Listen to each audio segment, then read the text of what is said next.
朋友们，大家好啊！今天咱们拿洗刀加钢钉加铁锤，取个断丝。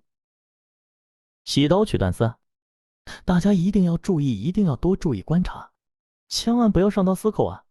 上到丝扣就完蛋了。这个里边的这个丝扣已经被咱们那个洗刀磨了一道口子了，割了一条缝。然后咱们拿钢钉加铁锤啊，把这个剩下的都敲起来啊。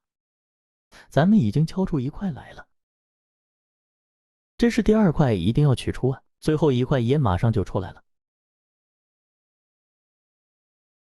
下一步，这个把里边的残渣啊，生胶带往出扣一扣啊。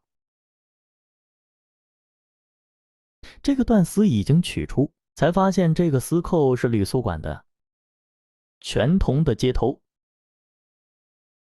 里边塞个电啊，再把水龙头粘上就 OK 了。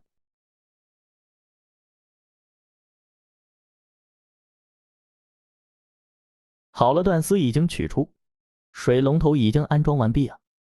感谢大家观看。